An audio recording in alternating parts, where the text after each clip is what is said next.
போகிறேன்னு பார்க்குறீங்களா? ஆம்லேட் போட போகிறேன். ஆனால் இந்த மாதிரி ஒரு ஆம்லேட்டை யாருமே சாப்பிட்ருக்க முடியாது. என்னடா அந்த பிள்ளை எவ்வா பார்த்தாலும் இப்படி தான் எதையாவது ஒன்று சொல்லிக்கிட்டே இருக்குன்னு நினைக்கிறீங்களா? ஆமாங்க, உண்மையத்தே சொல்கிறேன். நான் ஒரு நாள் சிக்கன் போட்டேன்.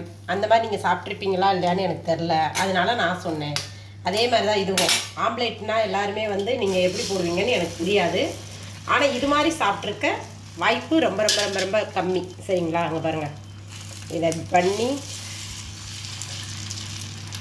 எல்லா பக்கமும் ஒரே மாதிரி அப்படி இது பண்ணியாச்சா? ஓகே ஆச்சா? இப்போ இதுக்கு கொஞ்சம் சால்ட்டு,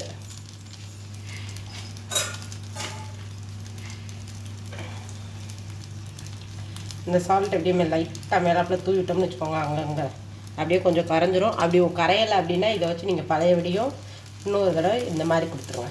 ஓகேயா? கோட்டிங் கொடுத்தீங்க அப்படின்னா எல்லா பக்கமும் ஓகே ஆயிரும், கரையவும் செஞ்சிடும். சரியா? அப்படி பண்ணிவிட்டு அதுக்கு கொஞ்சம் கரம் மசாலா தூள் இல்லைன்னு வச்சுக்கோங்களேன், கறி மசாலா தூள் ஏதோ ஒன்று மொத்தத்தில் லைட்டாக அப்படியே. அது கூட கொஞ்சம் பெப்பர். ஓகேயா? லைட்டாக எண்ணெய் சைடில். இப்போ நம்ம இதெல்லாம் போடுறதுக்குள்ளேயே பாதி இது வெந்திருக்கு. சரிங்களா? இன்னும் ஒரு 2 செகண்ட் வேகட்டும்.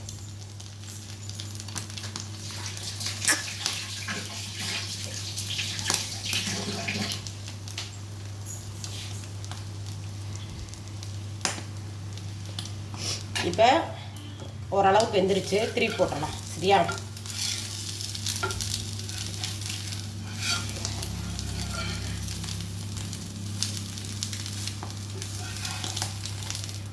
அப்படியே திருப்பி போட்டாச்சு.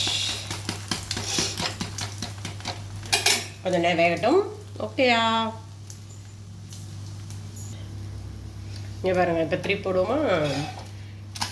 சூப்பர், வேறு லெவல் ஆயிடுச்சா? இதை 4 பேர் சாப்பிடலாம் இப்படியே கட் பண்ணோம்னா.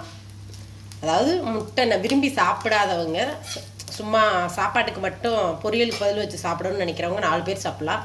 இல்லை அப்படின்னா தாராளமாக 2 பேர் சாப்பிட்லாம். ஓகேயா? சூப்பராக இருக்கா? இந்த ஆம்லேட் பிடிச்சிருக்கா? இதே மாதிரி போட்டு சாப்பிட்டு பார்த்துட்டு எனக்கு கமெண்டில் சொல்லுங்கள். ஓகேயா? நல்லா இருந்துச்சா? நல்லா இல்லைனாலும் சொல்லுங்கள், நல்லா இருந்தாலும் சொல்லுங்கள். ஓகேயா? டன்னு.